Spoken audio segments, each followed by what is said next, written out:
ఎంతగా విశ్వాసులు అనేవాళ్ళు ఎంతగా సేవకుని మీద ఆధారపడి ఉన్నారంటే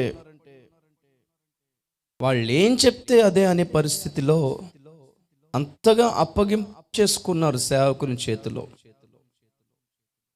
అయ్యగారు ఏం చెప్తే అదే అనే అంత అప్పగింపు విశ్వాసులకు వచ్చినప్పుడు మనం ఏం చెప్తే అది వాళ్ళు చేస్తున్నారు అని మనకు ఆ కాన్ఫిడెన్స్ వచ్చినప్పుడు మన విశ్వాసులకి ఏం చెప్తున్నామో ఆ విషయంలో చాలా చాలా జాగ్రత్తగా ఉండాలి.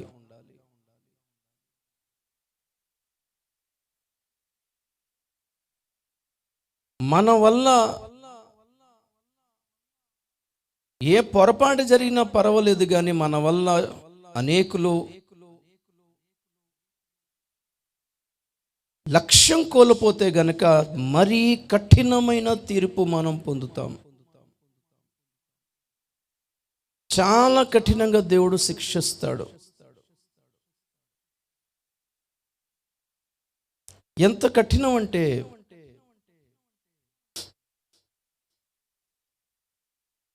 అబద్ధ ప్రవక్తలకి దేవుడు కేటాయించిన నరకం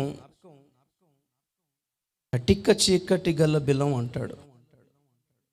2 పేతురు పత్రికలో 2వ అధ్యాయము 1వ వచనం ఒకసారి చూస్తే, అబద్ధ ప్రవక్తలు ప్రజలలో ఉండిరి, వారికి పూర్వము నుండి విధింపబడిన తీర్పు ఆలస్యము చేయదు, వారి నాశనము కునికి నిద్రపోదు.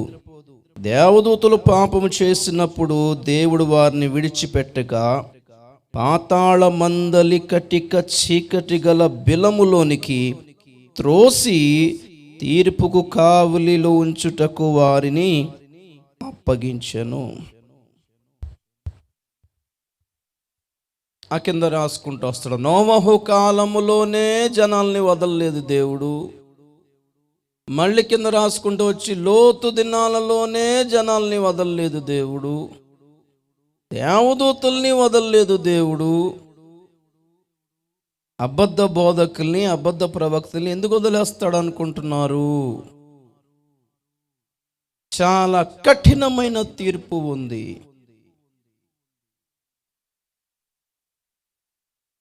ఇదే విషయం మళ్ళీ యూదా పత్రికలో కూడా ప్రస్తావిస్తున్నాడు 6-7. మరియు తమ ప్రధానత్వమును నిలుపుకొనక తమ నివాస స్థలమును విడిచిన దేవదూతలను మహాదినమున జరుగు తీర్పు వరకు కటిక చీకటిలో నిత్య పాశములతో ఆయన బంధించి భద్రము చేసెను. చాలు. ప్రధానత్వమును నిలుపుకొనక దేవుడిచ్చిన స్థాయిని, ఔన్నత్యమును, ఘనతను, మహిమను, స్థానాన్ని వదిలేసుకొని పడిపోయిన వారి యొక్క పర్యవసానం ఏంటి? కటిక చీకటియు నిత్య పాశములు అన్నాడు. అగ్నిగుండములో, పాతాళములో ఇది ఇంకొక రకమైన సెగ్మెంట్ అన్నమాట. ఎవరున్నారు అక్కడ అంతా అంటే పడిపోయిన దూతలే. ఎలా తయారైంది నరకం? యెహెజ్కేలు గ్రంథంలో అంటాడు, మరియు నీలో అగ్ని పుట్టును. ఆ పడిపోయిన పతితమైన కెరూబుతో దేవుడు అంటాడు, నీలోనే ఒక అగ్ని పుట్టి నిన్ను కాల్చేస్తుంది. నరకాన్ని దేవుడు స్పెషల్గా తయారు చేయలేదు, దానికి అదే షార్ట్ సర్క్యూట్ అయిపోయి కాలి పేలి బూడిదైపోయింది అనమాట. కంపెనీలు, ఫ్యాక్టరీలు, దుకాణాలు షార్ట్ సర్క్యూట్ అయిపోయి ప్లస్ మైనస్ ఎక్కడో కలిసిపోయి, కలవకూడదు ఏదో కలిసిపోయి, అంటుకోకూడదు ఏదో అంటుకుపోయి, తిరగకూడదు ఏదో జరిగి షార్ట్ సర్క్యూట్ అంటారు దాన్ని. దానివల్ల దుకాణాలు, షాపులు అన్నీ కాలిపోతుంటాయి.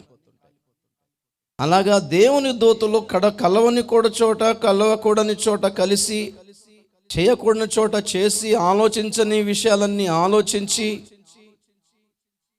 దేవునికి విరోధం అవడం వలన, దేవుడిచ్చిన స్థానం నుండి దిగిపోవడం వలన దేవునికి దూరం అయిపోవడం వలన వాళ్ళలోనే అగ్ని పుట్టి వాళ్ళే ఒక అగ్నిగుండంగా తయారైపోయారు. ఈ బ్లాక్ హోల్స్, ఈ కట్టిక చీకటి గల బిలాలన్నీ ఏంటి? సైన్స్ ప్రకారంగా చచ్చిపోయిన నక్షత్రాలు, డెడ్ స్టార్స్. నక్షత్రాలు ఎప్పుడైతే చచ్చిపోతాయో అవన్నీ చీకటి బిలాలుగా మారిపోతాయి.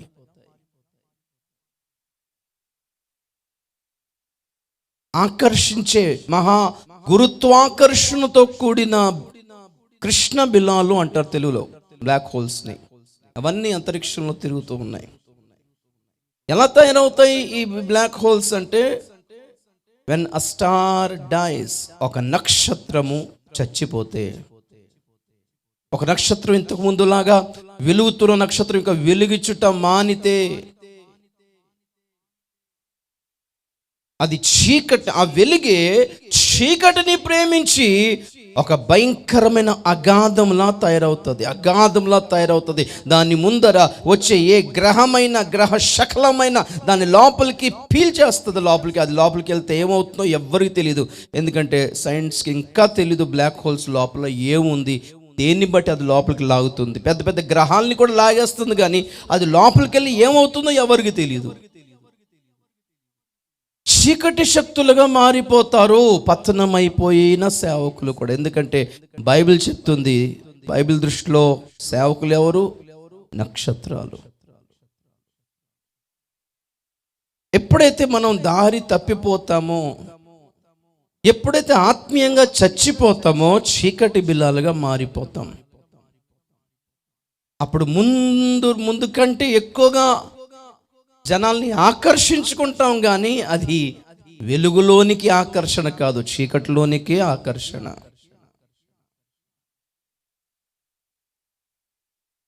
ఎంత ఘనమైన తీర్మానమో, మనం సేవ చేయాలి అనుకున్నది ఎంత ఘనమైన తీర్మానమో, మనం జాగ్రత్తగా ఉండకపోతే అంత కఠినమైన నాశనం వచ్చేస్తుంది. ఇందులో ఎక్కువ సమస్య ఎప్పుడంటే, మనకొచ్చే నాశనం పక్కన పెడితే, మనల్ని నమ్ముకొని మన దగ్గరకు వచ్చిన విశ్వాసుల గతి ఇంకా రెండంతల దారుణంగా ఉంటుంది. మత్తయి సువార్త 23:15 చదువుదాం. మత్తయి సువార్త 23:15. అయ్యో వేషధారులైన శాస్త్రులారా, పరిసయ్యులారా, ఒకని మీ మతములో కలుపుకొనుటకు మీరు సముద్రమును భూమిని చుట్టి వచ్చెదరు. అతడు కలిసినప్పుడు అతనిని మాత్రం మీకంటే రెండంతలుగా నరకపాత్రునిగా చేసేస్తారంట. చాలా చూడండి, మన ఆత్మీయ స్థితే సరిగ్గా లేనప్పుడు, మన లక్ష్యం కరెక్ట్ కానప్పుడు, మన దర్శనం కరెక్ట్ కానప్పుడు, మనలోనే లోకాశలు ఉన్నప్పుడు, మనం బయటికి వెళ్ళిపోయి అన్యులందరినీ సువార్త చేసి, గ్రామ సువార్తలు చేసి, ప్రొసెస్లు చేసి, జనాలందరినీ సంఘంలోకి నడిపించి వాళ్ళని ఏం చేస్తున్నామంటే, వాళ్ళని మనకంటే ఎక్కువ నరక పాత్రలుగా చేస్తున్నాం. గమనించండి, ఎక్కువగా ఈ కాలంలో అన్యుల నుండి కొత్తగా రక్షణ పొందిన వాళ్ళ సంఖ్య చాలా డ్రాస్టికల్గా తగ్గిపోయింది. అన్యులు రావట్లేదు, ఏదో అరకొరగా తప్ప, ఏదో స్వస్థత అయిపోయి సంతానం కలిగితే ఏదో చిన్నగా మైల్డ్ రీజన్ తప్ప, సత్యాన్ని తెలుసుకొని ప్రభులోకి రావడం అనేది చాలా అరుదైపోయిన సంఘటనలు. అయినా మనం బాప్తిసాలు ఇస్తున్నాం, ఇవ్వట్లేదా? కానీ ఎవరికి ఇస్తున్నాం? ఆల్రెడీ క్రైస్తవ కుటుంబంలోని పిల్లలకి ఇస్తున్నాం. క్రైస్తవ తల్లిదండ్రుల పిల్లలకి ఎప్పటికైనా ఇవ్వాలి కాబట్టి, ఎప్పటికైనా ఒక టైం రాగానే వాళ్ళందరికీ బాప్తిసాలు ఇవ్వడం జరుగుతుంది. ఇంకా ఎక్కువ శాతం అయితే ఆల్రెడీ బాప్తిసాలు తీసుకున్న వాళ్ళకే ఎక్కువ శాతం బాప్తిసాలు ఇవ్వడం జరిగింది. ఆ మధ్య కాలంలో అయితే ఎక్కువ రీబ్యాప్టైజ్డ్. అన్యుల్లో నుండి ప్రభులోకి రావడం అన్నది చాలా అరుదు అయిపోయింది. వచ్చిన వాళ్ళు ఎక్కువ శాతం ఫేక్. ఈ సినీ యాక్టర్లని, వాళ్ళని, వీళ్ళని మధ్య ప్రభుల మార్గంలోకి రావడం, ఆయా మీటింగ్లో వాడబడడం, వాళ్ళ సాక్ష్యాలు, వాళ్ళ కహానీలు, కథలు, ఇవన్నీ జెన్విన్ అయితే కాదు, జెన్విన్ ఆత్మలు కాదు అవన్నీ కారు ద్రాక్షలు, అవన్నీ మేలుకరమైన ద్రాక్షలేం కావు, నాణ్యమైనవి కావు, లాస్టింగ్ చేసేవి కావు, నిలిచి ఉండేవి కావు, ఉపదేశములో లేనివి. కాబట్టి ఎవరో రాజకీయ నాయకుడో, ఎవరో సినిమా యాక్టరో వచ్చేసి ప్రభు గురించి 4 మాటలు చెప్పగానే మనం మురిసిపోవద్దు. యాక్టర్లు వాళ్ళంతా అన్ని చోట్ల యాక్టింగ్ చేయడం తెలుస్తుంది వాళ్ళకి. ఎలాగ ఆత్మలో నిండుకున్నట్టు యాక్ట్ చేయాలో తెలుసు. అర్థమైందా? సంవత్సరానికి 10 లక్షలు కాంట్రాక్ట్ ఇస్తే 1 లక్ష సబ్బు గురించి యాడ్ ఇస్తారు. లేదు మేము 15 లక్షలు ఇస్తామంటే రెక్సోనా సబ్బు గురించి యాడ్ ఇస్తారు. వాళ్ళకి ఏం పోయింది? నీ సబ్బే వాడతాను అవా. ఈ పల్లెటూరు సబ్బులు వాళ్ళకి ఎందుకు? వాళ్ళు ఫారిన్ సబ్బులు వాడతారు వాళ్ళందరూ. డబ్బులు ఇస్తే ఏదని చెప్పేస్తారు, దానిదేముంది? మన సాక్ష్యాలు చలవట్నా జనాలకి? ఏమండి, దేవుల్లో నలుగుతున్నా మీ సాక్ష్యాలు చాలవా? సినిమా యాక్టర్లే మారాలా జనాలు రక్షణలోకి రావడానికి? ఈ సెలబ్రిటీ తత్వాన్ని చూసి జనాలు మోసపోతున్నారు, మనం మోసపోవద్దు. దేవుని కొరకు సమర్పించుకుని నలిగి చిచ్చే దరిద్రం మాకు ఈ లోకం వద్దని వేరైపోయినా మీది కాదా సాక్ష్యాలు? హల్లెలూయా. ఎన్ని కష్టాల పాలైనా నిలబడే ఉంటామనే తీర్మానంలో ఉన్నారు, ఇది కాదా సాక్ష్యం?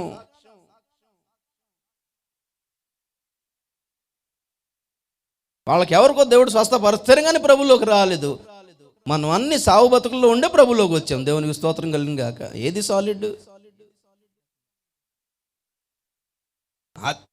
నీ రక్షణకు ఒక అద్భుతమే కారణమైతే మా రక్షణకు సువార్తే కారణం ప్రియులారా, సత్యమే కారణం. సత్యాన్ని బట్టి ప్రభువుని నమ్ముకుంటే, సత్యమును గురించిన అనుభవం, జ్ఞానం కలిగి ప్రభువుని నమ్ముకుంటే ఎప్పటికైనా నిలిచి ఉంటాం ప్రియులారా.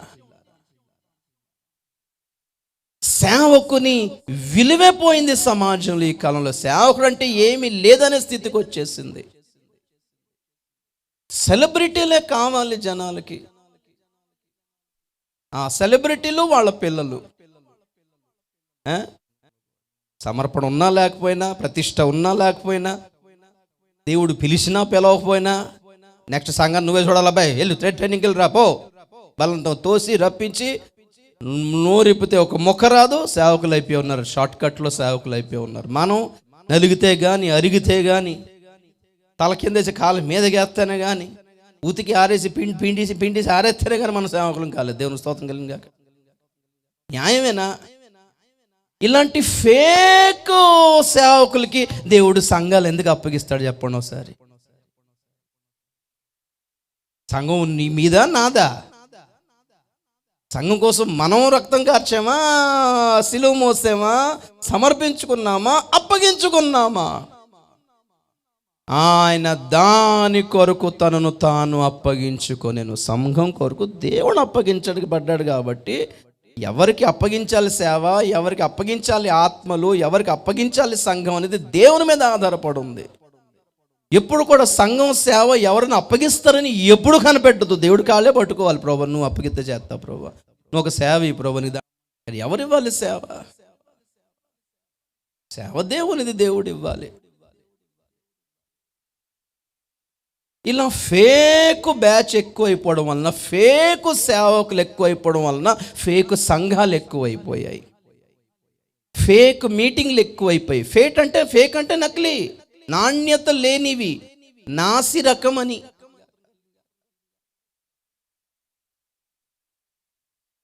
నాణ్యం అనేది ఎప్పుడైనా ఖరీదుగానే ఉంటుంది. ఆ ఖరీదు, ఆ మూల్యం చెల్లించే ఓపిక చాలా తక్కువ మందికి ఉంటుంది ప్రియులారా. అంతా సమర్పించుకోవాలంటనా, అబ్బా అంతనా? ఇదైతే కాదా? ఏ విశ్వాసులకి, ఏ సేవకులకి, కొత్తగా వచ్చిన సేవకులకి ఈ ప్రతిష్ట, ఈ ఉపదేశం హార్డ్ అనిపించినప్పుడు ఏం చేస్తారు తెలుసా? అంత ఉండక్కర్లేదు అన్న బోధ ఈజీగా వెళ్ళిపోతారు వాళ్ళు అక్కడికి, చాలా సులువుగా వెళ్ళిపోతారు, చాలా కన్వీనియంట్గా అనిపిస్తుంది. ఇది ఎక్కడ కాదు, ఏదైనా తోటలోనే మొదలైంది. చేస్తావు అన్నాడు ఒక ఆయన, చావరు అన్నాడు ఇంకొకడు వచ్చి. ఏది ఈజీగా నమ్మారు, ఏది కన్వీనియంట్ అనిపించింది? ఆదమోబలకి ఏది మేలుకరం అనిపించింది? ఏది ఎంకరేజ్మెంట్ అనిపించింది? ఏది ప్రోత్సాహబద్ధమైనది అనిపించింది? సాతాను చెప్పిందే, టెన్షన్ లేదు అది. ఊరుకో, చచ్చిపోతారంటున్నా, ఊరుకో, అలాగా అంటారులే, అలాగా అంటారు, చచ్చిపోతావు, ఇది నిలబడాలి, పరిశుద్ధంగా ఉండాలి, ప్రతిష్ఠించుకోవాలి అని అంటారా? జస్ట్ కూల్గా ఉండండి, హ్యాపీగా ఉండండి, ఫ్రీగా ఉండండి. ప్రభువు ఎక్కడైతే ప్రభు ఆత్మ ఎక్కడ ఉండను అక్కడ స్వాతంత్రం. ఈ పదాలు ఉపయోగిస్తారండి అనుకుంటారు మీరు. ప్రతి అడ్డమైన పాపపు అవిధేయతతో కూడిన ప్రవర్తనకి ఒక వాక్యాన్ని సపోర్ట్గా చేసుకోగలిగిన మేధావులు ఉన్న దినాలు ఇవి. తెలుసా మీకు? జనరల్గా అడ్వకేట్, లాయర్ల పని ఏంటి? లాయర్ చదివాడు ఒకడు, ఈలోగా ఒక హంతకుడు హత్య చేసాడు, ఆడొక లాయర్ని సంప్రదించాడు. సార్ చూడండి సార్. అప్పుడు లాయర్ అడుగుతాడు, ఒక పని చేయి, అసలు ఏం జరిగింది చెప్పు, క్లియర్గా చెప్పేది అంటే. సార్ మర్డర్ అయిపోయిందండి, అనుకోకుండా అయిపోయిందని అన్నాడు. ఇప్పుడు లాయర్ పని ఏంటి? ఈ దోషిని నిర్దోషిగా తేల్చాలి. అక్కడికి వెళ్ళి డబ్బులు తీసుకుంటున్నాడు కాబట్టి దోషిని దోషిగా అప్పగించరు వీళ్ళు. లాయర్ల పని ఏంటంటే దోషిని నిర్దోషిగా చేయగలరు, నిర్దోషిని దోషిగా చేసి డబ్బులు సంపాదించగలరు. అటువంటి తెలివితేటలు భూమి మీద మానవ జ్ఞానానికి ఉన్నప్పుడు దైవ జ్ఞానం అని చెప్పిన చాలామంది సేవకులు ఏం చేస్తున్నారంటే ఏది అపవిత్రమో దాన్ని పవిత్రమని చెప్పగలుగుతున్నారు, ఏది పవిత్రమో అది అక్కర్లేదని చెప్పగలుగుతున్నారండి. ఇదే బైబిల్ పట్టుకుని యేసు దేవుడు కాదు అని చెప్పగలుగుతున్నారు. ఇదే బైబిల్ పట్టుకొని అసలు పరిశుద్ధాత్మ అవసరం లేదని చెప్పగలుగుతున్నారు. ఇదే బైబిల్ పట్టుకుని అసలు అపోస్తల పరిచర్య లేదని చెప్పగలుగుతున్నారు. ఇదే బైబిల్ పట్టుకుని అసలు పరలోకం లేదని చెప్పగలిగిన, వాదించగలిగిన వాళ్ళు ఉన్నారంటే ఆశ్చర్యపోని అవసరం లేదు. ఎందుకు ఈ మాట చెప్పానంటే ప్రతి బోధకి వాళ్ళు చూపించే వచనాన్ని చూసి నమ్మేయకండి. అంటే వాక్యంలో చూపించాడండి అనవద్దు. ట్రాక్ చూడాలి. ఒక వ్యక్తిని మనం ఎలా గుర్తుపట్టాలి అంటే ఒక బోధని, ఆ బోధ మనను దేవునికి దగ్గరగా చేస్తుందా లేక దూరంగా చేస్తుందో చూసుకోవాలి. ఒకటి, ఆ బోధ దేవునికి దగ్గరగా చేసి లోకానికి దూరంగా చేస్తుందా లేకపోతే లోకంతో రాజీ పడేలా చేస్తుందా చాలా జాగ్రత్తగా గమనించాలి. యేసయ్య దగ్గరికి సైతాను వాక్యాలు తీసుకునే వచ్చాడు కాబట్టి వాక్యాలు వచనాలు ఉపయోగించినదంతా దైవికమైనది కాదు. పిల్లరా, ఇవన్నీ చెప్పడానికి రీజన్ ఏంటంటే మనం చెప్పేదాన్ని బట్టే విశ్వాసులు తొందరపడటం కానీ కాలు చాపుకొని అక్కర్లేదే పర్లేదంట కానీ అనే ఆ భావన మన ప్రసంగం మీద ఆధారపడి ఉంది. ఖడ్గం వచ్చుట చూచి కావలి వాడు ఏం చేయాలి? బోరవుదాలి. ఎందుకు పొద్దున అనుకున్నాను, కొండల తట్టు నేను కనులెత్తుచున్నాను ఎందుకన్నాడు కీర్తనకారుడు? కొండల మీద ఎవరుంటారు? కావలి వాళ్ళు ఉండేవాళ్ళు. 119 కీర్తన తర్వాత 120 నుంచి ఇంచుమించు 134 వరకు ఉన్న ఆ కీర్తనల్ని యాత్ర కీర్తన అన్నారు. యాత్ర కీర్తన అంటే ఇశ్రాయేలు ఎప్పుడు యాత్ర చేస్తారు? సంవత్సరానికి ఒకసారి పస్కా పండుగ కోసం యెరూషలేముకు యాత్ర చేస్తారు. ఒరియా బైబిల్లో ఆ టైటిల్ ఎలాగుంటుందంటే ఆరోహణ గీతము అన్నాడు. ఇంగ్లీష్లో సాంగ్ ఆఫ్ డిగ్రీస్ అన్నాడు. ఆరోహణ గీతం అంటే యెరూషలేముకి వెళ్ళే వాళ్ళందరూ ఆ ప్రయాణం అంతా పైకి వెళ్తుంది. ఘాట్ సెక్షన్ అనమాట. అంత అప్ అప్ అప్ అప్ పైకి వెళ్తానే ఉంటారు వాళ్ళు. ఈ ప్రయాణంలో అందరిలో మరి యెరూషలేం దగ్గర ఉన్నారా? ఎక్కడెక్కడో ఉంటారు. ఇశ్రాయేల్ దేశం విశాలమైన దేశంలో ఎక్కడెక్కడో నుంచి ప్రయాణమై యెరూషలేం వెళ్ళాలి కనుక వాళ్ళు ప్రయాణమైన బయలుదేరినప్పుడు రాత్రి వస్తే ఎప్పుడో 3-4 రోజుల క్రితం బయలుదేరాలి వాళ్ళు. రాత్రిపూట చిన్న చిన్న క్యాంపుల్లాగా గ్రౌండుల్లో ఖాళీ మైదానంలో చిన్న క్యాంపులు వేసుకుని టెంట్లు వేసుకొని మరి రాత్రిపూట ఎంత ఉన్నాం, పిల్ల జల్ల వేసుకుని ఉన్నాం, మరి డబ్బులు అవి ఉన్నాయి, మరి దేవునికి అర్పించాల్సినవి ఇవన్నీ ఉన్నాయి కదా, దొంగలు పడతారేమో అయ్యా అని వాళ్ళలో వాళ్ళు మాట్లాడుకొని ఒక వ్యక్తిని కావలి వానిగా నియమించి వానికి ఒక బోర్ ఇచ్చి ఏదైనా ఎత్తు ప్రాంతంలో కూర్చుని ఉండు, అదే కొండ అంటే. అక్కడ కూర్చొని చూస్తుండు దొంగలు కానీ తిరుగుతున్నారా, ఎవరిని వస్తున్నారా అని చూస్తుండే. ఈ పాళెము, ఈ క్యాంపు ఒక కంట్రీ కనిపెడుతూ ఉండాలి, అటువైపు చూడాలి. ఎవడన్నా దొంగలు ముఠ జల్లగా వస్తున్నారు అని కానీ వీడు ఏం చేయాలంటే బూర ఊదాలి. అందుకే రాత్రిపూట జనాలు పడుకోకుండా కొండల వైపు చూసేవాడు అనమాట. అలా అట్టుకొని చూశాడు, మెలికిగా ఉన్నోడులే 8. వాడి నమ్మకం అంతా ఎవరు అంటే ఆ కావలి వాడే. ఆడు నిద్రపోతే వీళ్ళు అయిపోతారు. అతను నమ్మకస్తుడైతేనే ధైర్యం వీళ్ళకి. అతను లంచ ఆ దొంగలు నువ్వు బోరోదకు దోచుకుని వచ్చిన దాంట్లో మీకు నాకు ఆట ఎత్తానులే అంటే మానేస్తాడు. అడిగేం పోయింది. అందుకే బిక్కుమని భయపడుతూ ఉండేవాళ్ళు. నమ్మచ్చంటావా అని అంటే ఒక కీర్తనకాడు అంటాడు, కొండలు కాదు యెహోవా వలననే మనకు సహాయం కలుగును. మన రాకపోకల్లో ఆయనే మనకు తోడుగా ఉంటాడు. పగలు ఎండ దెబ్బైనా తగలదు, రాత్రి వెన్నెల దెబ్బ తగలదు. ఈ నిద్రపోతాడేమో కానీ ఇశ్రాయేలుని కాచువాడు పూనుకోడు, నిద్రపోడు. రాత్రిపూట ఇదే భయం వాళ్ళకి. నిద్రపోయాడు అంటావా, మెలుగుగా ఉన్నాడు అంటావా అంటే ఈ నిద్రపోయినా పర్లేదు, యెహోవా పునుకడు నిద్రపోడు. ఆ కీర్తన సారాంశమే అది. ఏం చేయాలి ఇప్పుడు మన జనాల్ని? విశ్వాసులు మనల్ని నమ్మొచ్చా? సేవకులమైన మనల్ని నమ్మొచ్చా? ఈ కాలంలో హెచ్చరిక చేస్తున్నామా? రాబోయే ప్రమాదం, అబద్ధ క్రీస్తు పరిపాలన మొదలవబోతుందండి. ఏంటనుకుంటున్నారు? మరీ ఒట్టి బైబిల్ చదివితే అవదు. ఒకసారి లోకాన్ని చూసి ప్రభు తన రాకడ గురించి చెప్తూ నోవహు దినములు ఎట్లుండేనో, లోతు దినములు ఎట్లుండేనో, కరువులు, భూకంపాలు, సునామీలు, తుఫాన్లు, మహమ్మారి, తెగుళ్ళు, ఇవన్నీ సూచనలు ఎందుకు చెప్పాడు? బైబిల్ ఒకటే కాదు, ఒక్కసారి చుట్టూ కూడా కలియ చూచి సూచనలను గుర్తుపట్టమనే కదా. ఈ సూచనలు మనం విస్మరిస్తే ఎవరికి నష్టం? ఇన్ని సిగ్నల్స్ ఇచ్చినా రాకడ సూచనలు మనం పట్టించకపోతే ఇరుక్కునేది మనమే.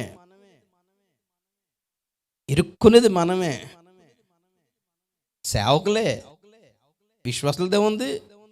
దేవునికి కనికరం ఎక్కువైపోయి వాళ్ళని ఫ్రీ టికెట్లు తీసుకెళ్ళిపోగలడు సంఘాన్ని, దేవుని స్తోత్రం కలిగి కాక. ఇరుక్కునేది మనం. ఒక మంచి మాట చూపిస్తాను మీకు. ఈ మధ్య బాగా నన్ను గలిబిలు చేస్తున్నాం వచ్చినాం, అది చదువుదాం. యెషయా గ్రంథం 8వ అధ్యాయం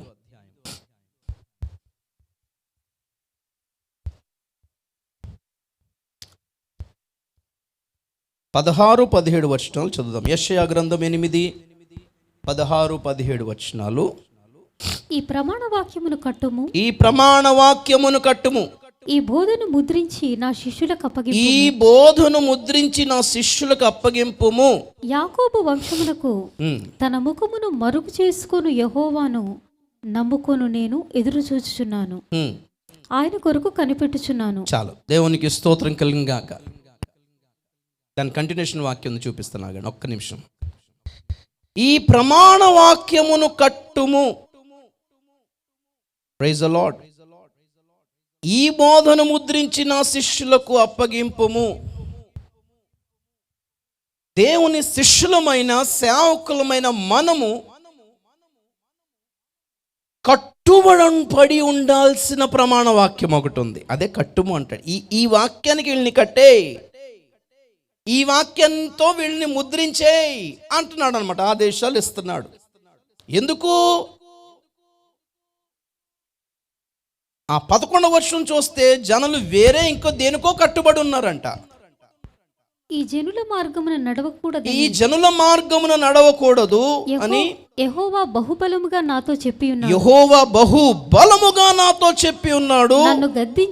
నన్ను గద్దించి ఈ మాట సెలవిచ్చెను. ఈ ప్రజలు బందుకొట్టు అని చెప్పునదంతయు బందుకొట్టు అనుకొనకుడి. వారు భయపడడానికి భయపడకుడి. దాని వలన దిగులు పడకుడి. సైన్యములకు అధిపతి యెహోవాయే పరిశుద్ధుడు అనుకొనుడి. మీరు భయపడవలసిన వాడు ఆయనే. ఆయన కోసమే దిగులు పడవలెను. అప్పుడు ఆయన మీకు పరిశుద్ధ స్థలముగా నుండును. చాలా దేవునికి స్తోత్రం కలుగును గాక. ఈ జనులందరూ, సామాన్య జనులందరూ దేనికి కట్టుబడి ఉన్నారో దానికి మీరు కట్టుబడి ఉండవలసిన అవసరం లేదు.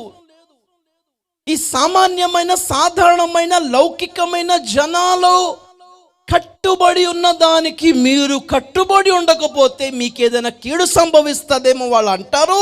మీరు దానికి భయపడకుడి. మీరు భయపడవలసిన వాడు ఆయనే. ఆయనకి భయపడండి.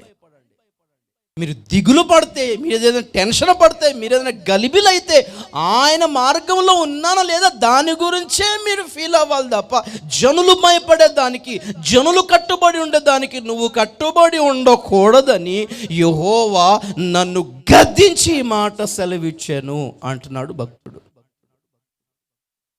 మరి మేం కట్టుబడి ఉండాల్సిందేంటి? ఈ ప్రమాణ వాక్యమును కట్టుము. హల్లెలూయా. అంటే ఉపదేశం, అపోస్తులుల శ్రేష్టమైన, న్యాయమైన, నాణ్యమైన ఉపదేశానికి కట్టుబడి ఉండండి. ఆ ఉపదేశమే మనకు ముద్ర. మనము ఏర్పాటులో ఉన్నాము అన్నదానికి ముద్ర. ప్రియులారా, దేని బట్టి గుర్తించాలి మన నాణ్యతను? ఉపదేశాన్ని బట్టి గుర్తించాలి. దేవునికి స్తోత్రం కలుగును గాక. ఉపదేశాన్ని బట్టి గుర్తించాలి. ఉపదేశం బట్టలతో ఆగిపోవద్దు పిల్లలు. వైట్ బట్టలతో ఆగిపోవద్దు. ప్రతిష్ఠ వరకు రావాలి. వేరుపాటు కనిపించాలి. నిరాడంబరమైన జీవితం కనిపించాలి. త్యాగాలు కనిపించాలి. సమర్పణ కనిపించాలి. మనం కట్టుబడి ఉండాల్సిన విషయాలు వేరు. మన మన మన మన స్టేటస్ వేరు. మనం చూడగానే, మన వర్తమానాలు వినగానే మనం ఏ కోవకు చెందిన వాళ్ళమో జనాలకు అర్థమైపోవాలి. ఈ ప్రమాణ వాక్యమును కట్టుము.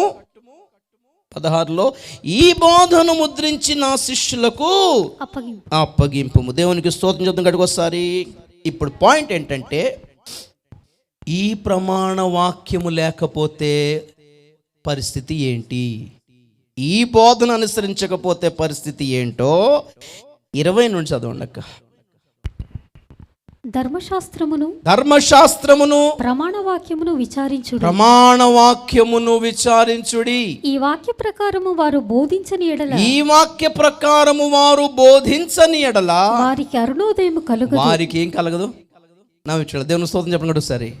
వారికి అరుణోదయము కలగదు. ఒకసారి ఆగండి. అరుణోదయం అంటే ఏంటి? ఉదయం వేరు, అరుణోదయం వేరు. ఉదయం అయితే సూర్యుడు ఉదయిస్తాడు, అరుణోదయం అయితే వేకో చుక్క ఉదయిస్తుంది. అంటే దేనికి గుర్తు వేకో చుక్క? రహస్య రాకడ.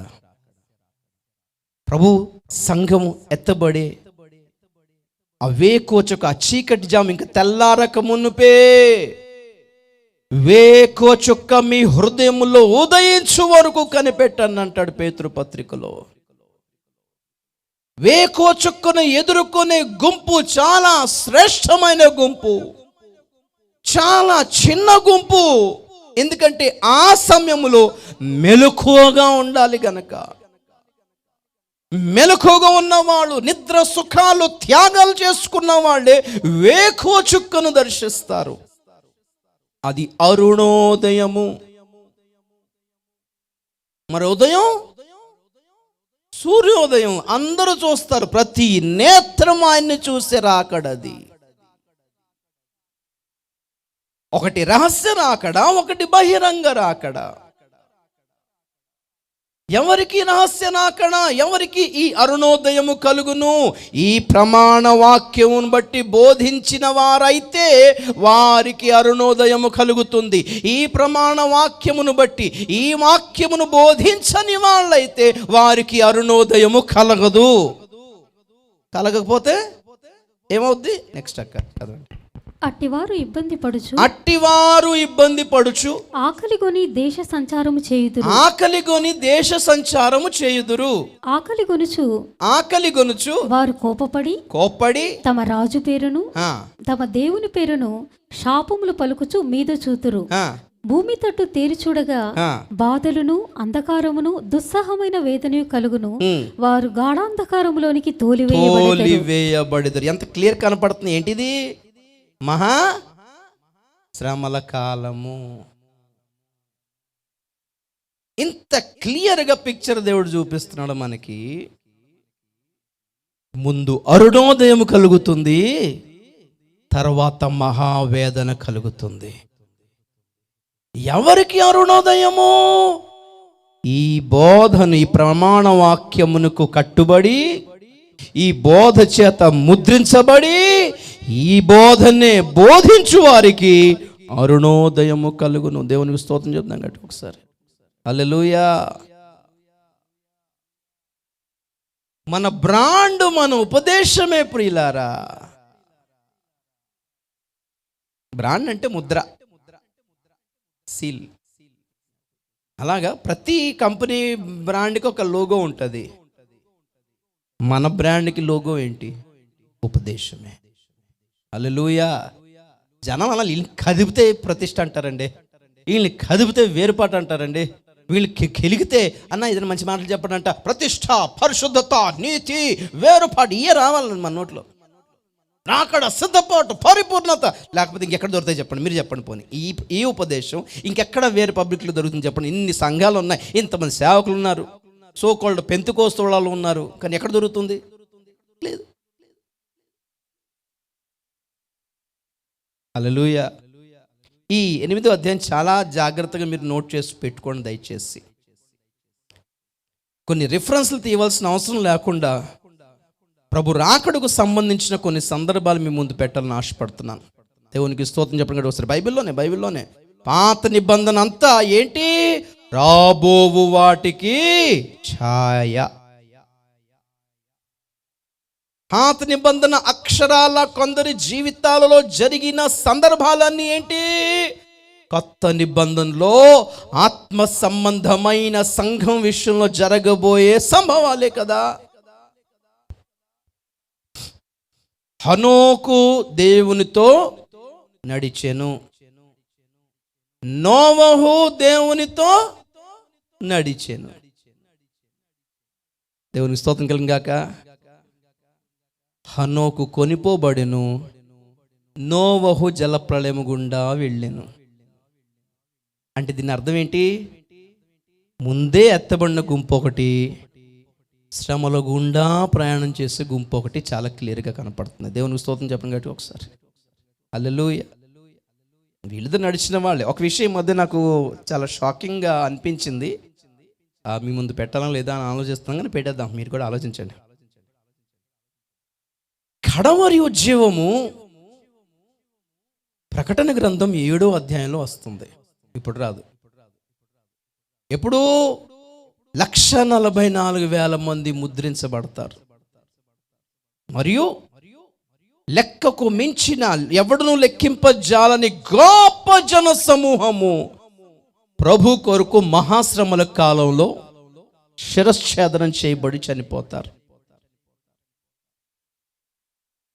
అప్పుడు ఆయా భాషలు మాట్లాడు వారిలో నుండి, ప్రకటన 7:9 చదువుదాం. అటు తరువాత నేను చూడగా, ఇదిగో ప్రతి జనములో నుండి, ప్రతి వంశములో నుండి, ప్రతి జనము నుండి, ప్రతి వంశము నుండి, ప్రజలలో నుండి, ఆయా భాషలు మాట్లాడే వారిలో నుండి వచ్చి ఎవడునూ లెక్కింపజాలని ఒక గొప్ప జన సమూహం కనబడెను. చాలు. దేవునికి స్తోత్రం కలుగును గాక. మహాశ్రమల కాలంలో ఒకసారి చూస్తారు నా వైపు.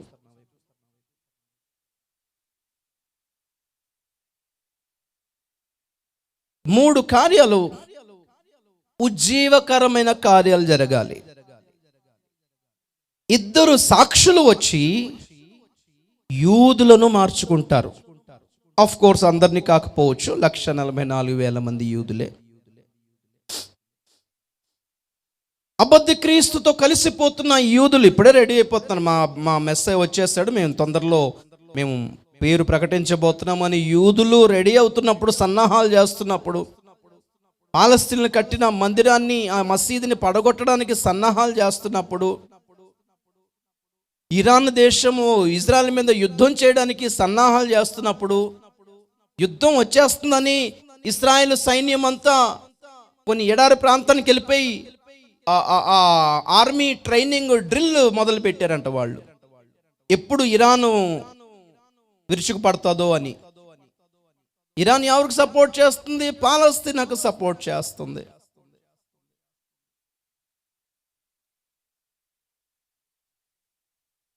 అమెరికా ఇజ్రాయెల్కి సపోర్ట్ చేస్తుంది, బ్రిటన్ ఇజ్రాయెల్కి సపోర్ట్ చేస్తుంది, క్రైస్తవ దేశాలు ఇజ్రాయెల్కి సపోర్ట్ చేస్తున్నాయి, క్రైస్తవేతర దేశాలు పాలస్తీనాకి సపోర్ట్ చేస్తున్నాయి.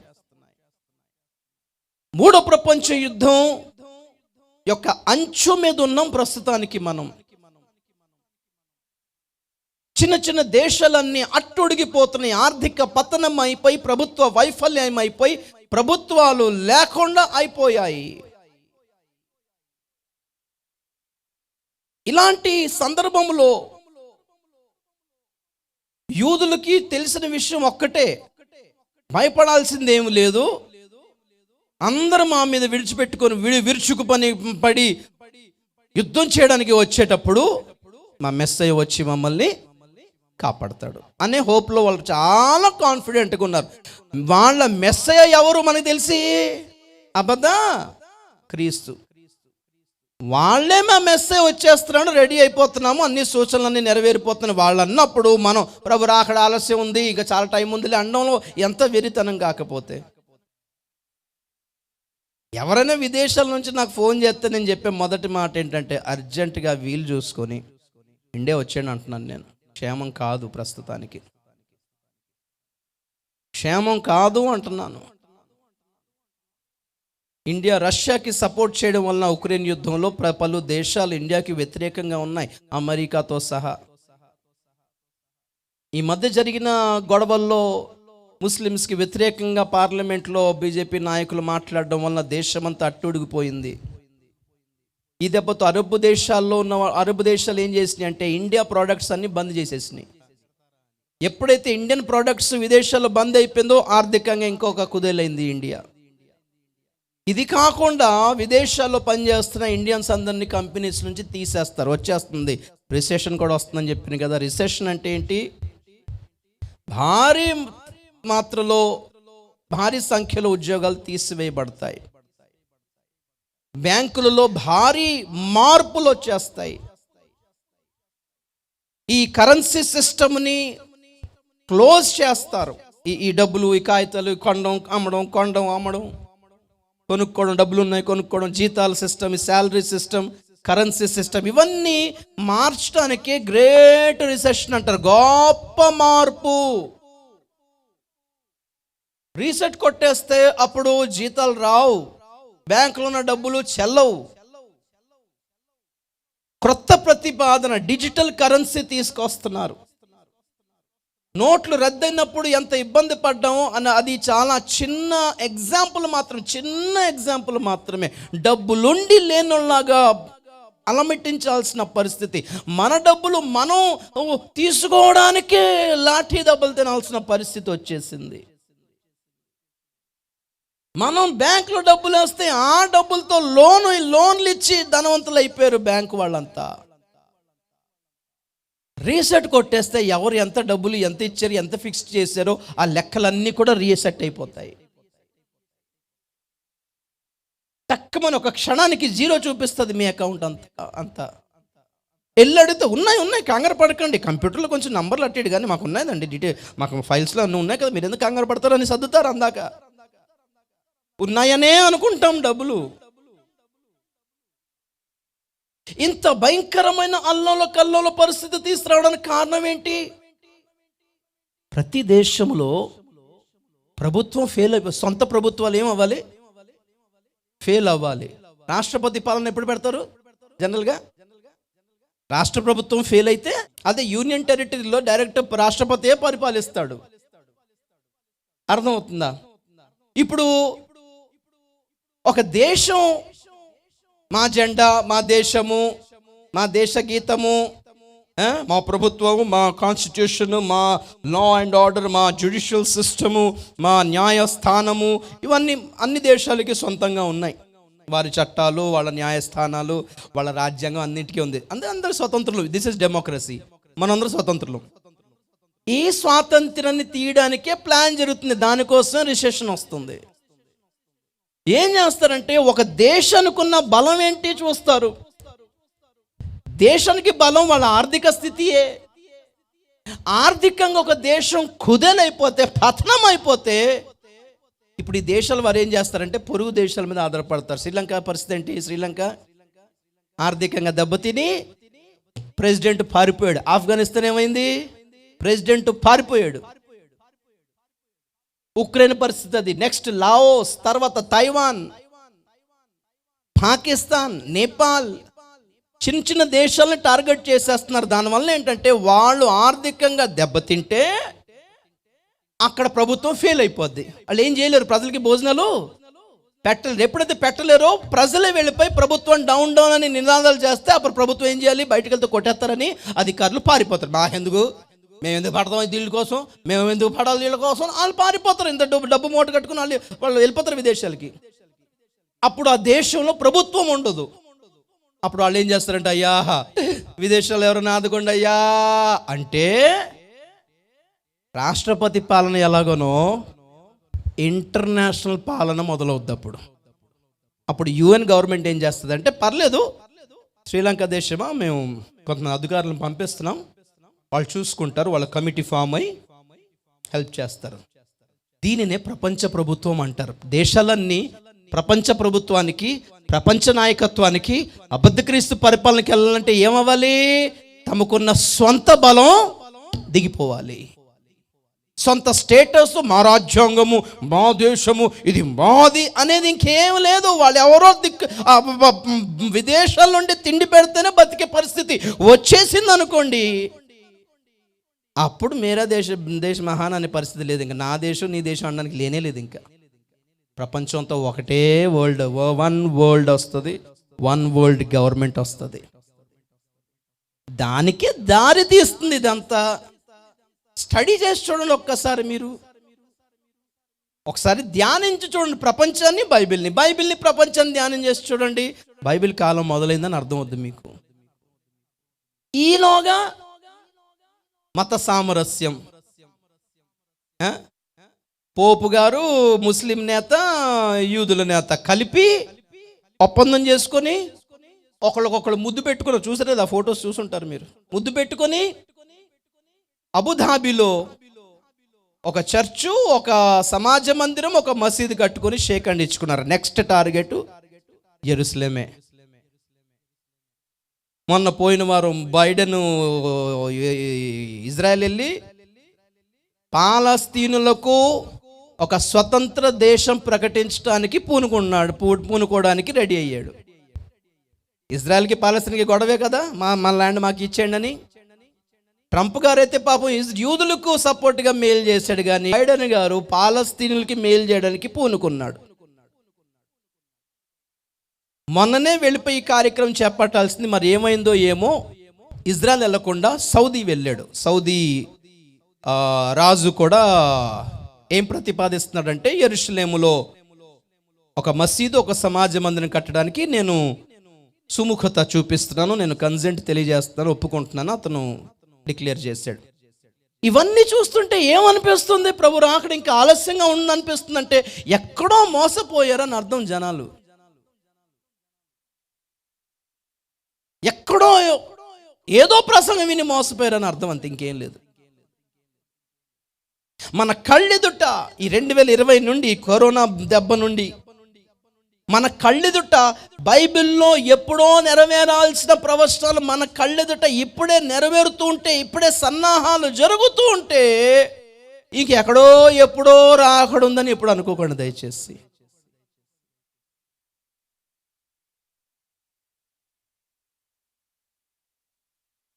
మూడో ప్రపంచ యుద్ధం కొరకు సన్నాహాలు ఇవి. రష్యా దేశం ఎంత, ఉక్రెయిన్ దేశం ఎంత. పొద్దున్న అన్నాను కదా, ఏనుగు కుక్కకి యుద్ధం ఇంతకాలం జరుగుతుందా? రష్యా ఒక బాంబు ఎత్తే ఉక్రెయిన్ నాశనం అయిపోవాలి, ఉక్రెయిన్ నాశనం అయిపోవాలి. మీకు విషయం తెలుసా? ఉక్రెయిన్లో 81% మంది క్రైస్తవులు ఉన్నారు. 81%.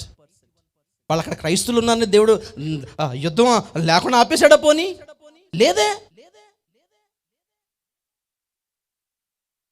కీడును ఆపలేం ప్రియులారా. దేశాల మీదకి వచ్చే కీడును మీరు ప్రార్థనతో ఆపలేరు. ప్రార్థన చేయాల్సింది ఒక్కటే, మేము బయటపడాలి ప్రభువా, నీ రాకడ కొరకు సిద్ధపడాలి. రాకడొక్కటే తప్పించుకునే ఉపాయం. కాబట్టి జరగబో వీటినెల్లను మీరు తప్పించుకొని మనుష్య కుమారుని ఎదుట నిలబడుటకు శక్తి గలవారగునట్లు ప్రార్థన చేయొచ్చు, మెలకుగా ఉండండి అన్నాడు. మోడీ గారు ఏం చేశారు? ఉక్రెయిన్ విద్యార్థులకి ఫ్లైట్ పంపించాడు. ఎందుకు? ఎలాగా? మోడీ గారికి పుతిన్ గారికి ఫ్రెండ్షిప్ ఉందని. అది ఫ్రెండ్షిప్ లేకపోతే ఉక్రెయిన్లో ఉన్న భారతీయులు వద్దురా, ఇంటికి వద్దురా, పాస్పోర్ట్లు వదిలేసి, ఫీజులు డబ్బులు వదిలేసి, బట్టలు వదిలేసి, మొబైల్ ఫోన్లు వదిలేసి, అక్కడ ఏ మెడికల్ కాలేజ్లో జాయిన్ అయ్యారో అక్కడ చదువు వదిలేసి, ఆ సర్టిఫికెట్లు వదిలేసి, కట్టు బట్టలతో విమానంలో ఎక్కి వచ్చేసారు. ఇండియన్స్ కాబట్టి తప్పించుకున్నారు, కానీ వేరే వాళ్ళు తప్పించుకోలేకపోయారు. ఎందుకు ఈ ఉక్రెయిన్ యుద్ధం వచ్చింది? ఇంత లాంగ్ ఎందుకు వస్తుందంటే, ఈ ఉక్రెయిన్ యుద్ధంతో ప్రపంచ దేశాల ఆర్థిక వ్యవస్థ దెబ్బతీయాలని అదే టార్గెట్. ఆ ఉక్రెయిన్ యుద్ధం వలన శ్రీలంక దెబ్బతిన్నది. తిండి లేదు శ్రీలంకలో, పెట్రోల్ లేదు. మనకి ఇక్కడ నూనె రేట్లు పెరిగినాయి అంతే, కానీ కొన్ని దేశాలు నూనె లేదు. This is all a game అండి. అనుకోకుండా అవుతుంటాయి, అలాగా అనుకోకుండా అయిపోతుంటాయి అనుకోకండి. ఇవంతా కుట్రపూరితంగా జరుగుతున్నాయి. మనం ఫేస్బుక్లోనో అప్పట్లో వాట్సాప్ లేదనుకోండి, ఒక 5-6 సంవత్సరాల క్రితం చూసుంటారు. ఉక్రెయిన్ దేశంలో కొన్ని 100,000 మంది బాప్తిసాలు తీసుకుని రోడ్డు మీద తెల్లబట్టలు వేసుకుని ప్రొసెషన్ చేశారు. చూసుంటారు కదా. సంతోషించామా లేదా? మరి అంతమంది ఉన్న క్రైస్తవులు ఉన్న ప్రాంతం ఎందుకంత యుద్ధంతో అతలాకుతలం అయిపోయింది? ఇప్పుడు ప్రభుత్వం లేదు అక్కడ సరిగ్గా, ఇంకా నానబెడుతున్నాడు పుతిన్. వాళ్ళు ప్రార్థన చేసి ఉండరా ఆ దేశం వాళ్ళు? లోకాన్ని బాగు చేయడం అనేది దేవుని లక్ష్యం కాదు. బయటపడి క్రొత్త భూమి క్రొత్త ఆకాశముల కొరకు కనిపెట్టుకోవాలనేదే లక్ష్యం. ఇక్కడ సువార్త లక్ష్యం అది. మారు మనసు పొందండి, పరలోక రాజ్యం సమీపించును. అబద్ధ క్రీస్తు ఎలాగొస్తాడు? శాంతి ప్రతిపాదనతో వస్తాడు. ఏంటి వాడి ప్రతిపాదన? SDGs అన్నాను, మీకు గుర్తుందో లేదో. సస్టైనబుల్ డెవలప్మెంట్ గోల్స్ అని ఒక టైటిల్ ఉంటుంది, దాన్ని గూగుల్ చేసుకోండి. దాంట్లో 17 అంశాలు ఉన్నాయి. ప్రపంచ పరిస్థితులను డెవలప్ చేయాలి, ప్రపంచ పరిస్థితులను బాగు చేసే గోల్స్ అన్నమాట, లక్ష్యం. అందులో మొదటిది ఏంటి? No poverty. పాడతాం కదా, పేదరికం పోవాలి, అరాచకమాగాలి. మనం ప్రార్థన చేస్తున్నామా? ఆ ఏజెండాలో ఫస్ట్ ఇదే, పేదరికం ఉండదు భవిష్యత్తులో లోకంలో. నంబర్ 2, క్లీన్ వాటర్, స్వచ్ఛమైన నీళ్ళు అందించబడుతుంది. నంబర్ 3, స్వచ్ఛమైన ఆహారం అందించబడుతుంది. స్వచ్ఛమైన ప్రకృతి, ఎన్వైరన్మెంట్ కాపాడబడుతుంది. ధనిక పేద వర్గాలు ఉండవు భూమి మీద. పిల్లలకి మంచి నాణ్యమైన ఎడ్యుకేషన్ అందించబడుతుంది. అన్ని చిన్న విలేజెస్ని స్మార్ట్ సిటీస్గా మార్చాలి. ఇలాగా 17 అంశాలు ఉన్నాయి. చూస్తే ఎంత సంతోషం అనిపిస్తుంది అంటే, మనం ఏమనుకుంటామంటే, అరే మనం ప్రార్థన చేసేది ఇదేనా? కానీ అది యేసుక్రీస్తు ఏజెండా కాదు. ఎవరు ప్రతిపాదించింది? అబద్ధ క్రీస్తు ప్రతిపాదించిన ప్లాన్ అది. 17 గోల్స్ ఉన్నాయి. ఎన్ని గోల్స్? 18వ గోలు బ్లాక్ ఖాళీగా ఉంచారు. ఆ పిక్చర్ మీరు చూడండి తర్వాత. 18వ బాక్స్లో ఏజెండా ఖాళీగా ఉంచారు. అక్కడ ఏం రాయలా, కానీ బాక్స్ ఉంటుంది అక్కడ. 17 బాక్సులు నిండిపోయినాయి, అన్నీ బాగుంటాయి.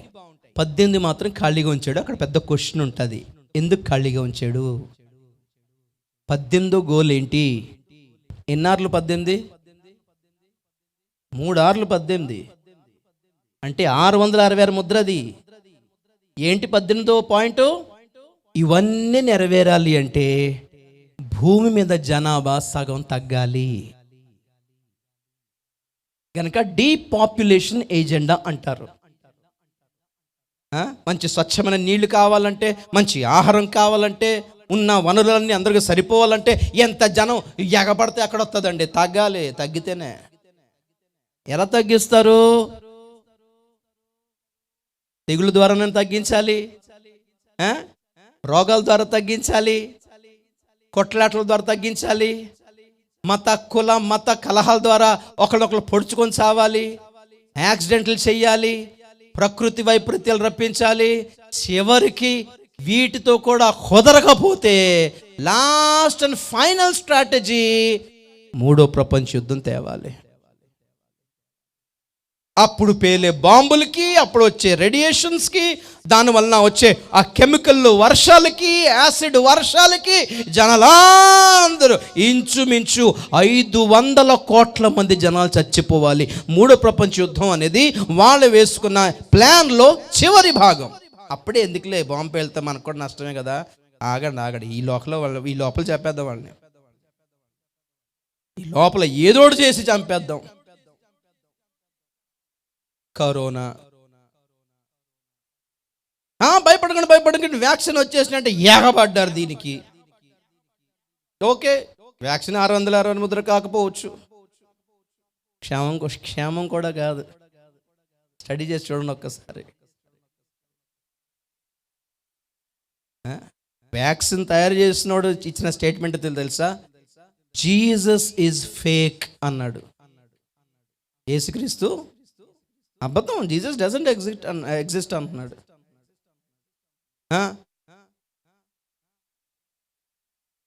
ఇదే కాదు, దీని తర్వాత ఇంకేం రోగాలు వస్తాయో, దానికి వచ్చే వ్యాక్సిన్లు ఎప్పుడు వస్తాయో అందులో ఏం విషయం ఉంటుందో మనకు తెలియదు. వ్యాక్సిన్ ద్వారా చచ్చిన వాళ్ళు చాలా మంది ఉన్నారు అనుకోకుండా. కిడ్నీలు ఫెయిల్ అయిపోయిన వాళ్ళు ఉన్నారు అనుకోకుండానే. హార్ట్ అటాక్స్ ఎందుకు వచ్చేస్తున్నాయి అనుకోకుండా. బాగానే ఉన్నాడండి పుట్టుకు మంది చచ్చిపోతున్నారు. ఎందుకు?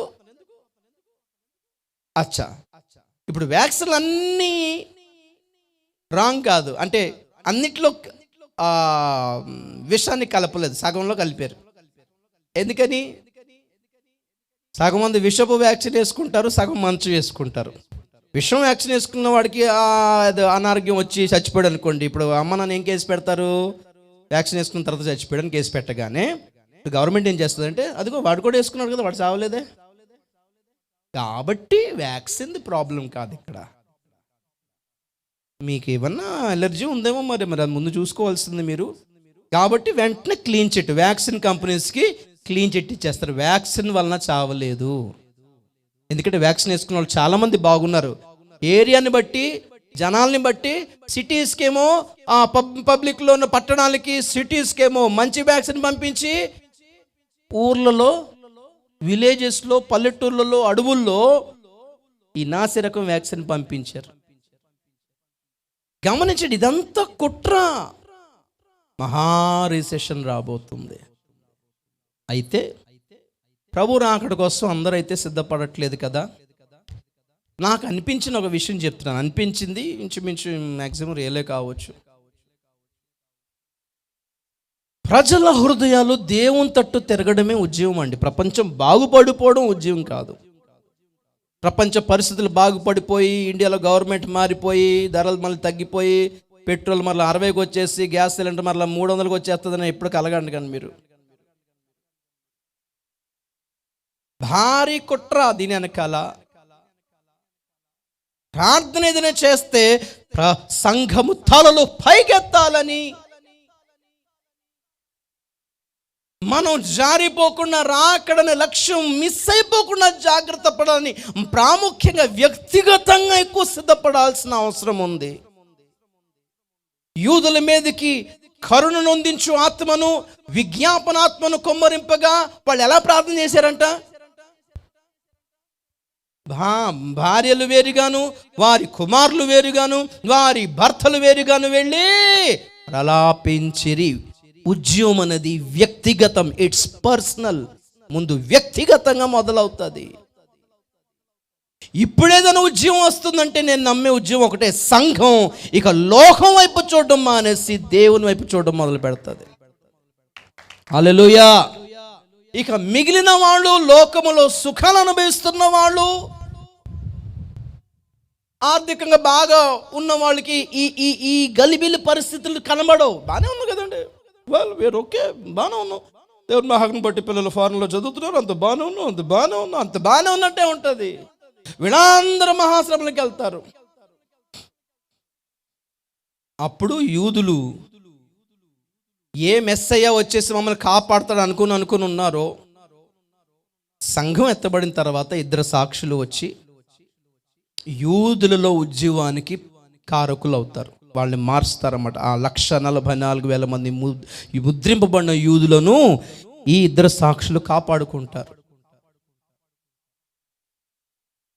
ఇద్దరు సాక్షుల పరిచర్య లోకం కొరకు కాదు, యూదుల కొరకే. ఈ ఎవడును లెక్కింపజాలనంత గొప్ప జన సమూహములో వేనిమట అర్థమైపోతుంది. ప్రకటన గ్రంథం 7వ అధ్యాయం ముగించేస్తా. ప్రకటన గ్రంథం 7వ అధ్యాయము 14 నుండి. అతడు ఈలాగు నాతో చెప్పెను, వీరు మహాశ్రమల నుండి వచ్చిన వారు, వీరు మహాశ్రమల నుండి వచ్చిన వాళ్ళు గొర్రెపిల్ల రక్తంలో తమ వస్త్రములు ఉదుక్కుని వాటిని తెలుపు చేసుకొని. ఒక్క నిమిషం. అంటే అర్థం ఏంటి? ఈ సదరు క్రైస్తవులు సంఘం భూమి మీద ఉన్నంతసేపు ఎప్పుడు శుద్ధీకరణకి వెళ్ళలేదు వీళ్ళంతా. అర్థమైందా? ఎప్పుడు శుద్ధి అవుతుంది వీళ్ళకి? శ్రమల కాలంలో శుద్ధీకరణలోకి వెళ్తారు వీళ్ళు. మనమేమో శ్రమలు రాకుండానే మనం ఇప్పుడు ఉపదేశాన్ని బట్టి నలగొట్టుకొని శుద్ధీకరించుకుంటున్నాం. ప్రభువా, ఈ లోకం వద్దు ప్రభువా, ఈ ఆకర్షణ వద్దు ప్రభువా, ఇక్కడ పొరపాటు అయింది ప్రభువా, ఇది ప్రభువా అనుకుని మనం నలగొట్టుకొని ఉపవాసాలు ఉండి మనకు మనం వాలంటీర్గా స్వచ్ఛందంగా సమర్పించుకుంటున్నాం. మిగిలిన జనం అంతా మనం చూసేమంటున్నారు, అబ్బో బాగా ఓవర్ చేస్తున్నారు వీళ్ళు అనిపిస్తుంది. అంతలా చేయాలని ఉందా అంటున్నా ప్రార్థన, ఇలాగో తెల్లబట్టలు వేసుకోవాలని రూల్ ఉందా, బాగా ఓవర్ చేస్తున్నారు వీళ్ళు. ఫ్రీగా ఉండాలి బాయ్, రిలాక్స్, ఎంజాయ్ చేయాలి జీవితాన్ని అంటున్నారు. మీరు చేయండి అబ్బాయి, ఓకే. ఎందుకంటే మనకు మ్యాటర్ తెలుసు. ఇప్పుడు ఎంజాయ్, తర్వాత మ్యాటర్ అంతా ఉంది. దేవునికి స్తోత్రం కలిగింది గాక. సరే, గొర్రె పిల్ల రక్తంతో తెలుపు చేసుకున్న వాళ్ళు నంబర్ 1. దీన్ని బట్టి అర్థమైపోతుంది శుద్ధీకరణ లేదు. ఓకే. 15. అందువలన వారు దేవుని సింహాసనం ఎదుట ఉండి రాత్రింపగళ్ళు ఆయన ఆలయములో ఆయనను సేవించుచున్నారు. చర్చికి రండి, కూటానికి రండి, శుద్ధీకరణకు రండి, ఎవరు రాడు. బిజీ స్టార్స్ అందరూ బిజీ అండి, డ్యూటీ ఉందండి, ఆఫీస్ ఉందండి, అది ఉందండి, ఇది అంటే నువ్వు ఖాళీగా ఉన్నప్పుడు టైంపాస్కి వస్తావా చర్చికి? ఖాళీగా ఉన్నప్పుడు వచ్చేదా? ఖాళీ చేసుకొని వచ్చేది దేవుడు అంటే. దేవునికి స్తోత్రం చెప్పండి ఒకసారి. ఎలా రావాలి దేవుని దగ్గరికి? ఇప్పుడు రాలేదా దేవుని దగ్గరికి? ఒకరోజు వస్తావు మాత్రం దేవుడు దొరకడు. నేను పిలవగా మీరు పలకకపోతిరి అంటాడు. ఇక శ్రమల కాలం వచ్చేటప్పటికి వాళ్ళు ఏం చెప్తున్నాడు? రాత్రింబగళ్ళు దేవుడే కావాలనే స్థితి వచ్చింది వాళ్ళకి. మహాశ్రమల కాలం. నెక్స్ట్, సింహాసనాసీనుడైన వాడు తానే తన గుడారం వారి మీద కప్పును, వారికి ఇక మీదట ఆకలి అయినను దాహమైనను ఉండదు. ఒక్కసారి ఆగండి. ఇప్పుడు తింటూ త్రాగుతూ సుఖిస్తున్న వాళ్ళకి మహాశ్రమంలో పరిస్థితి ఎలా ఉంటుంది? ఆకలి దప్పిక, తిండి ఉండదు, నీళ్లు ఉండదు. నా చూడాలి ఒకసారి. శ్రమల కాలం అంటే ఒకటి 660 ముద్ర శిరశ్ఛేదనం ఇదే అనుకుంటున్నారా? శ్రమల కాలం అంటే ఓ ప్రకృతి ప్రళయాలు ఉన్నాయి, 3వ ప్రపంచ యుద్ధంలో పేలే బాంబుల వల్ల వచ్చిన రేడియేషన్తో చచ్చేది ఉంది, ఆ కెమికల్ వర్షంలో తడిసేది ఉంది, ఆ కెమికల్ నీళ్లు తాగేది ఉంది, పంట పొలాలన్నీ నాశనం అయిపోతాయి, బాంబులు పేలి, తిండి దొరకదు. అబద్ధ క్రీస్తు ఏం చేస్తాడంటే ఆ ధాన్యము, ఆ గోధుమలు, ఆ మనుషులన్నీ ముందే తీసుకెళ్ళిపోయి అండర్ గ్రౌండ్ బంకర్లో పెట్టుకొని, నేను మీకు తిండి పెట్టాలంటే నా ముద్ర వేసుకుని అప్పుడు బయలుదేరుతాడు వాడు. సరే, ఈ ప్రభు దేవుని భక్తులు ముద్ర వేసుకోరు, కానీ పరిస్థితి ఏంటి? వెంటనే చంపేస్తాడంటే అబద్ధ క్రీస్తు. ఈలోగా ఆకలి తోటలను మెట్టించడం అంటే తెలుస్తుంది. జీవితంలో ఎప్పుడు ఉపవాసం ఉండి ఎరగరు వీళ్ళంతా. మనం రాజుల పిల్లలు, మనం అందరూ దర్జాగా ఉండాలి, మంచి సూట్లు వేయాలి, మంచి బంగారం వేసుకోవాలి, ఇలా బిక్కు బిక్కుమని కూడా అడుక్కునే వాళ్ళగా ఉండొద్దు, దేవునికి అమానం అదంతా అని బోధించిన వాళ్ళంతా అప్పుడు ఆకలి ఏంటో దాహం ఏంటో తెలుస్తుంది వాళ్ళకి. నెక్స్ట్, సూర్యుని ఎండ అయినను ఏ వడగాలి అయినను వారికి తగలదు. దాని అర్థం ఏంటి? వీళ్ళకి ఏం తగిలింది? చెట్టు ఉండదు ప్రియులారా, నీడ లేదు. ఈ బాంబుల పేలుడికి ఓజోన్ పొర చిరిగిపోతే సూర్యుని తీక్షణమైన ఎండలో వచ్చేస్తాయి భూమి మీద. ఎండ బాధ, వడగాలికి అల్లాడుతారు. శ్రమల కాలం అంటే ఒక ముద్రే అనుకుంటున్నారా? సైతాను ముద్ర. ప్రభుని ఎదుర్కొంటా, ముద్రను ఎదుర్కొంటా. మరి ఇది ఎవరు ఎదుర్కోవాలి? ఇవన్నీ ఎదుర్కోవాల్సినవి ఇవి కూడా ఉన్నాయి. ఎండ, వడగాలి. నెక్స్ట్, ఏలైనగా సింహాసన మధ్యమందుండు గొర్రెపిల్ల వారికి కాపరి అయి. ఒక్క నిమిషం, అప్పుడు కాపరి అవసరమైంది వీళ్ళకి. అంతకుముందు వీళ్ళు కాపరి లేకుండా తిరిగారు గొర్రెల్లాగా. నాకు అవసరం లేదండి, మాకు వాక్యాలు తెలుసు, మాకు టీవీలో ప్రసంగాలు వచ్చేస్తున్నాయి, ఆ సేవకులకి మేము కానుకలు పంపిస్తాం, వాళ్ళే ప్రేటోళ్ళు పెట్టి వాళ్ళే ప్రార్థన. వీళ్ళకి సహవాసం లేదు, వీళ్ళకి ఒక సంఘం లేదు, వీళ్ళకి ఒక కాపరి లేదు, ఒక సేవకుడు అక్కర్లేదు అనుకున్న వీళ్ళందరూ. చెప్పండి మీ విశ్వాసులకి అందరికి ఈ విషయాలు వెళ్ళి పరిస్థితి ఏంటో. కాపర్యాయ్ జీవజలముల బుగ్గల యుద్ధకు వారిని నడిపించును. దేవుడే వారి కనుల నుండి ప్రతి బాష్ప బిందును తుడిచివేయును. అంటే ఏంటి? ఈ శ్రమల కాలం అంతా వీళ్ళు ఏం చేస్తూ ఉన్నారు? ఏడుస్తున్నారు అని అర్థం. ఎంత పొరపాటు అయిపోయింది. అయ్యో అయ్యో అయ్యో, గుండెలు బాదుకొని ఆకలితో అల్లమట్టించి, అక్కడ ఒక బిడ్డ ఉంటుందేమో, కూతురు ఆకలితో డాడీ నాకు ఆకలి వేస్తుంది డాడీ అంటే ఏం చేయలేక, కళ్ళ ముందు బాగానే పిల్లల్ని పోగొట్టుకున్న వాళ్ళు ఉంటారు, కళ్ళ ముందు పిల్లల్ని పోగొట్టుకున్న తల్లిదండ్రులు ఉంటారు, కళ్ళ ముందు తల్లిదండ్రులు పోగొట్టుకున్న పిల్లలు అల్లాడిపోతుంటే అన్ని బాధలు ఎప్పటికైనా పడతాము, కానీ ముద్ర వేసుకోం ప్రభువా అనే పరిస్థితి వస్తే అప్పుడు హతసాక్షిగా చనిపోతే, అందరూ హతసాక్షిగానే చనిపోతారు అనుకోవట్లేదు. ఈ ఆకలికి చచ్చిపోయిన వాళ్ళు ఉంటారు, ఆ తెగులికి చచ్చిపోయిన వాళ్ళు ఉంటారు, ఈ బాంబులకి చచ్చిపోయిన వాళ్ళు ఉంటారు, ఆ ప్రకృతి ప్రళయాలకి చచ్చిపోయిన వాళ్ళు ఉంటారు, చాలామంది ఉంటారు. వట్టిగా అంటే చాలామంది ఏమనుకుంటుంటే, లేదు దేవుడు కాపాడుతాడు శ్రమల కాలంలో, ఆ గోషని ప్రాంతంలో ఇశ్రాయేలుని కాపాడినట్టు దేవుడు కాపాడుకుంటాడు. మరి అబద్ధికులు చంపుతాడేమో, దేవుడు ఇక్కడ కాపాడి అక్కడ చంపుతాడట. ఏం మాట్లాడుతున్నారు?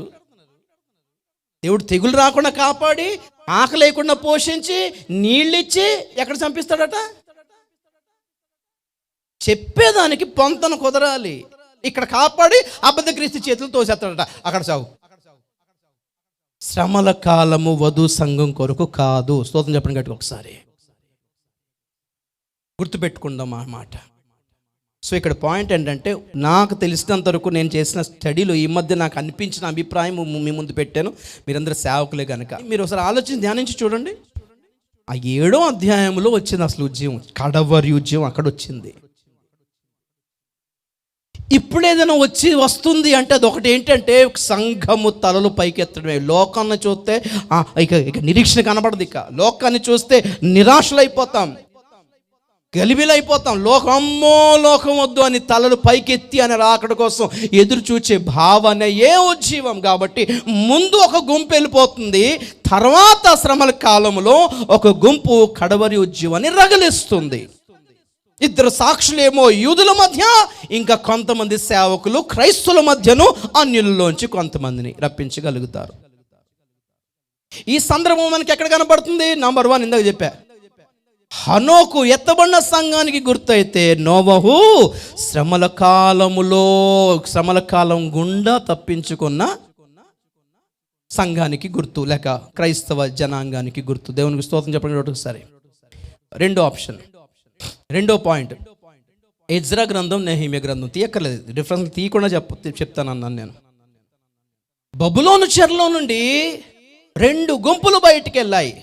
మొదట ఎజ్రా గ్రంథంలో ఒక గుంపు బయటికి వెళ్ళింది, రెండోది నెహెమ్యా గ్రంథంలో ఒక గుంపు బయటికి వెళ్ళింది.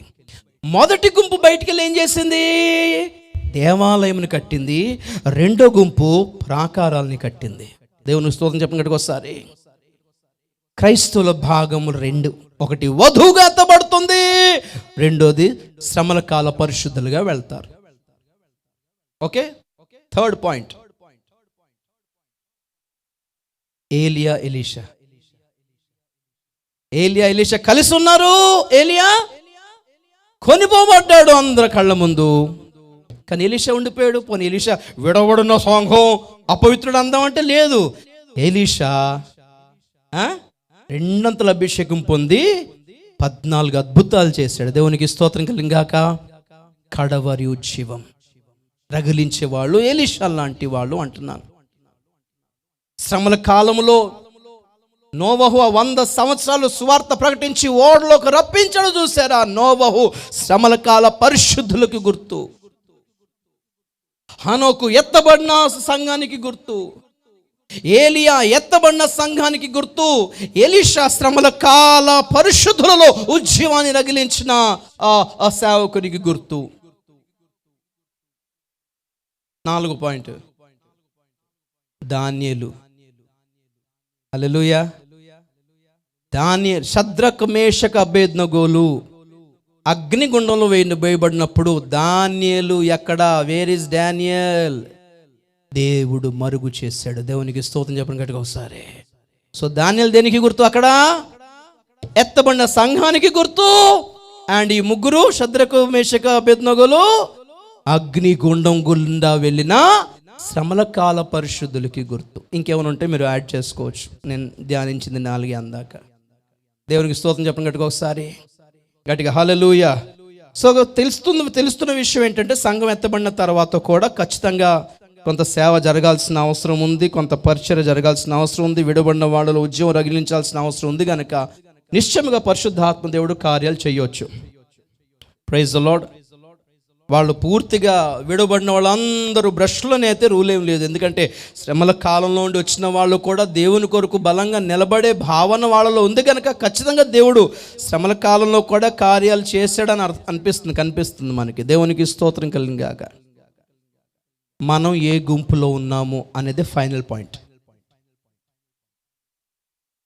ఇంకా లేదు ఏదో చెయ్యాలి, లోకంలో అందరిని ఇంకా రక్షించబడాల్సిన చాలామంది ఉన్నారు, ఇక చేయాలన్న వాళ్ళు, దీన్ని బట్టి మీకు ఏమర్థం? వాళ్ళ బోధన బట్టి మీకు అర్థం అవ్వాల్సింది ఏంటంటే శ్రమల కాలం ఫాలో అయ్యేవాళ్ళే.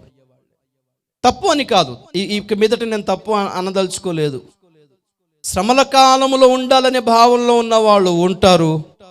వద్దు బాబాయ్ ప్రభువా మమ్మల్ని తీసుకెళ్ళిపో నాయన అనేవాళ్ళు వెళ్ళిపోతారు. కళ్ళు మూసుకుందాం, ప్రార్థన చేద్దాం.